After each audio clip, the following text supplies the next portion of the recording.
غنچۂ ناشگفتہ کو دور سے مت دکھا کہ یوں بوسے کو پوچھتا ہوں میں منہ سے مجھے بتا کہ یوں پوچھتے ہیں وہ کہ غالب کون ہے، کوئی بتلاؤ کہ ہم بتلائیں کیا۔ ویورز، میرا آج کا پوڈ کاسٹ حضرت غالب کے بارے میں ہے۔ اسد اللہ خان غالب میرے پیر و مرشد، میرے گرو، اللہ کل غالب، سب سے بڑے شاعر۔ ہو سکتا ہے آپ مجھے اتفاق نہ کریں اور میر تقی میر کے چاہنے والے یہ کہیں کہ خدائے سخن تو میر تھے، لیکن میں اپنے طور پہ جتنا میں نے غالب کو پڑھا، جتنے اور شاعروں کو پڑھا، میرے نزدیک غالب ہماری اردو ادب کے سب سے بڑے شاعر تھے، بلکہ ہیں، کیونکہ وہ آج بھی ریلیونٹ ہیں۔ غالب کون ہے، کوئی حتمی نتیجے پر نہیں پہنچ سکا، مگر میں نے ذرا کوشش کی ہے کہ غالب کو اس طرح دیکھا جائے کہ غالب کون ہے۔ غالب فلسفر ہے، غالب شاعر ہیں، غالب نثر نگار ہیں، غالب خطوط نویس ہے، غالب تاریخ نویس ہیں، اور سب سے بڑھ کر غالب سائنٹسٹ ہے۔ آپ کہیں گے کہ غالب سائنٹسٹ کیسے؟ اب دیکھیے، انہوں نے ایک انتہائی سائنسی موضوع کو کتنی خوبصورتی سے باندھا ہے۔ کہاں تمنا کا دوسرا قدم یارب، ہم نے دشت امکان کو ایک نقش پا پایا۔ اگر اس کو ہم پریزنٹ پرسپیکٹیو میں دیکھیں تو سائنسی ترقی جتنی ہو رہی ہے، ہم دنیا سے دوسرے سیاروں پہ جا رہے ہیں، ستاروں کو ایکسپلور کر رہے ہیں، خلائی تحقیق کر رہے ہیں، کائنات کو دیکھ رہے ہیں۔ تو غالب نے تو بہت عرصہ پہلے یہ بات کہہ دی کہ ہے کہاں تمنا کا دوسرا قدم یارب۔ دشت امکان دنیا کو کہہ دیا کہ یہ دس از اے ڈیزرٹ آف پاسبلٹیز ہے۔ تو اب یہ تو ہم نے سر کر لی، تو ہے کہاں تمنا کا دوسرا قدم یارب۔ تو یہ سیدھا سیدھا اشارہ اگر پریزنٹ پرسپیکٹیو میں دیکھیں تو خلائی تحقیق کی طرف ہے۔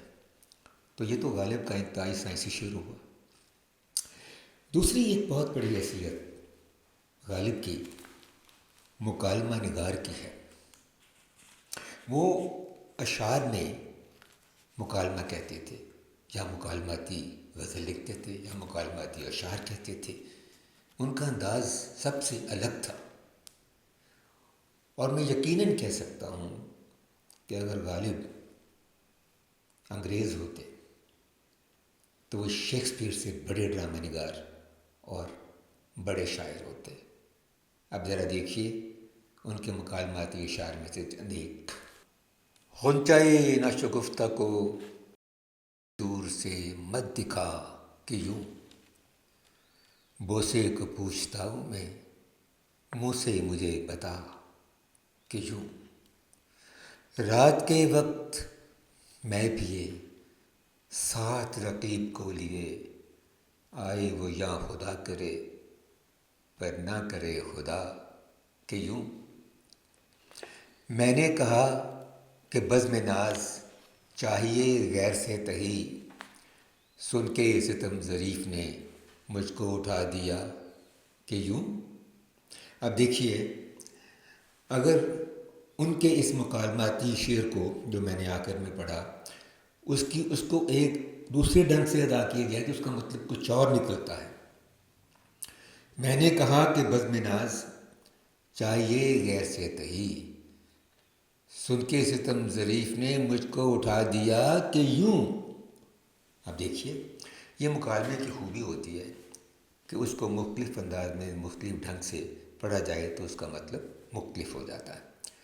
اس طرح غالب کے بہت سارے مکالماتی اشعار آپ بھی سن چکے ہیں یا پڑھ بھی چکے ہوں گے، لیکن جو مجھے پسند ہے میں وہ آپ سے شیئر کر رہا ہوں۔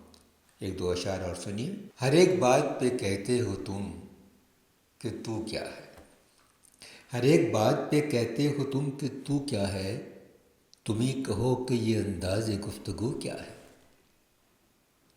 جلا ہے جسم جہاں دل بھی جل گیا ہوگا، جلا ہے جسم جہاں دل بھی جل گیا ہوگا، کریدتے ہو جو اب راکھ جستجو کیا ہے۔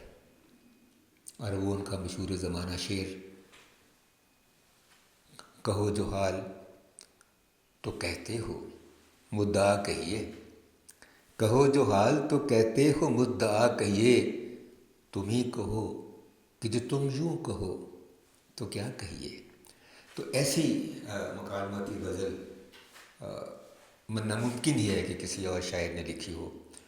تو میں بالکل یہ سنجیدہ بات کرتا ہوں کہ غالب اگر انگلستان میں ہوتے تو وہ شیکسپیئر سے بڑے شاعر اور شیکسپیئر سے بڑے ڈرامہ نگار ہوتے، ٹو بی اور ناٹ ٹو بی اس سے کہیں زیادہ اچھا لکھتے۔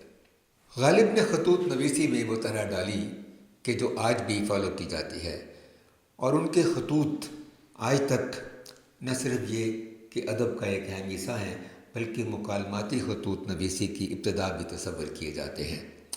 وہ خطوں میں اپنے مکتوب علیہ سے گفتگو کرتے ہیں، انہیں مکالمے کے انداز میں لکھتے ہیں اور بات کرتے ہیں، اور اس سے جواب بھی چاہتے ہیں کہ وہ ان کے مکالمے کا جواب دے۔ خط ان کی زندگی میں بہت اہم تھا، ہم سب لوگوں کی زندگی میں بہت اہم تھا۔ ہم بھی ایک شہر میں رہ کر بھی ایک دوسرے کو خط لکھتے تھے۔ غالب کے اشعار میں بھی خطوط کا بہت ذکر ہے اور نئے ڈھنگ سے ہے۔ مثلا ان کا شعر ہے، یہ کہ خط منہ دیکھتا ہے نامہ بر، کچھ تو پیغام زبانی اور ہے۔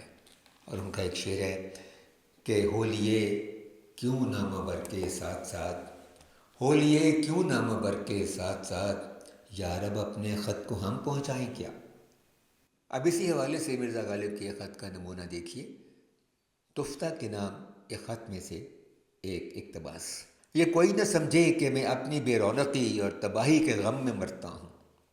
انگریز کی قوم میں سے جو ان روسیاہ کالوں کے ہاتھ سے قتل ہوئے، اس میں کوئی میرا امیدگاہ تھا، اور کوئی میرا شفیق، اور کوئی میرا دوست، کوئی میرا یار اور کوئی میرا شاگرد۔ ہندوستانیوں میں کچھ عزیز، کچھ دوست، کچھ شاگرد، کچھ معشوق، سب کے سب خاک میں مل گئے۔ ایک عزیز کا ماتم کتنا سخت ہوتا ہے، جو اتنے عزیزوں کا ماتم دار ہو، اس کی زیست کیوں کرنا دشوار ہو۔ ہائے اتنے یار مرے کہ جو اب میں مروں گا تو میرا کوئی رونے والا بھی نہیں ہوگا۔ یہ مسائل تصوف، یہ تیرا بیان غالب، تجھے ہم ولی سمجھتے جو نہ باد خار ہوتا۔ غالب کے اشعار میں تصوف کے مضامین اتنی خوبصورتی سے آئے ہیں کہ غالب نے خود ہی ان کی تعریف میں یہ شعر کہا، اور یہ ان کا بڑا مشہور شعر ہے۔ لیکن اگر اس کی تہ میں جائیں تو واقعتاً ایسے ایسے اشعار ملتے ہیں کہ ان میں تصوف کے مضامین اس طرح آئے ہیں کہ ان کی گہرائی میں جا کر ہی انہیں سمجھنا پڑتا ہے۔ مثلاً ان کا ایک شعر ہے، نہ تھا کچھ تو خدا تھا، کچھ نہ ہوتا تو خدا ہوتا، ڈبویا مجھ کو ہونے نے، نہ ہوتا میں تو کیا ہوتا۔ اور ان کا ایک اور شعر، اصل شہود و شاہد و مشہود ایک ہے، حیران ہوں پھر مشاہدہ ہے کس حساب میں۔ ان اشعار کی تہ میں جانے کے لیے تہ میں جانے والے کو کچھ شعور اور کچھ فلسفے کا ادراک ہونا ضروری ہے۔ غالب کے کلام کی ایک اور خوبی یہ ہے کہ اس میں جو طنزیہ یا طرح دار مضامین آتے ہیں وہ بھی ایک خاص انداز میں آتے ہیں۔ ان کی حصے مزاح تو خیر بہت مشہور تھی، اور اس لحاظ سے وہ بہت معروف بھی تھے، دربار میں بھی اور عوام میں بھی، اور اپنی شاعری کو سننے اور پڑھنے والوں میں بھی۔ تو چند اشعار میں آپ کو سناتا ہوں۔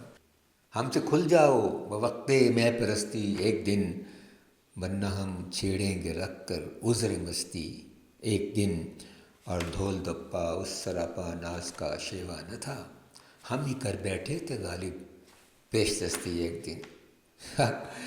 کیا لطیف طنز اور کیا لطیف اس سے مزاح تھی ان کی بھی۔ عشق ایک ایسا موضوع ہے کہ جس پر دنیا بھر کے مفکرین نے، فلاسفرز نے، شاعروں نے، ادیبوں نے خامہ فرسائی کی ہے، مگر عشق کو ڈیفائن کرنا ہمیشہ مشکل ٹھہرا۔ محبت کیا ہے، عشق کیا ہے، ہوس کیا ہے؟ مگر غالب نے انتہائی خوبصورتی سے ہوس اور عشق میں فرق جو ہے، جو اس کے درمیان ان کے نزدیک جو امتیاز ہے، وہ اپنے اس شعر میں بیان کیا کہ عاشقی صبر طلب اور تمنا بیتاب، دل کا کیا رنگ کروں خون جگر ہونے تک۔ عاشقی کو انہوں نے ہوس سے الگ کر دیا۔ عاشقی صبر طلب، عشق صبر چاہتا ہے، تحمل چاہتا ہے، پرزسٹنس چاہتا ہے، ریزیلینس چاہتا ہے، مگر تمنا وہ تیز تر ہے۔ وہ ہوس کو انہوں نے تمنا کا نام دیا ہے اور ان کے درمیان، ان کے بیچ میں ایک دیوار قائم کر دی ہے کہ عاشقی صبر طلب اور تمنا بیتاب، دل کا کیا رنگ کروں خون جگر ہونے تک۔ بیورز، میں نے اپنے اس پوڈ کاسٹ میں غالب سے اپنی عقیدت کا اظہار کیا ہے اور آپ کو سمجھانے کی کوشش نہیں کی کہ غالب کون تھا۔ وہ تو وہی سوال ہے شروع والا، پوچھتے ہیں وہ کہ غالب کون ہے، کوئی بتلاؤ، کہ ہم بتلائیں کیا۔ اور اپنے حوالے سے میں یوں کہوں گا، حق تو یوں ہے کہ حق ادا نہ ہوا۔ بہت شکریہ، خدا حافظ۔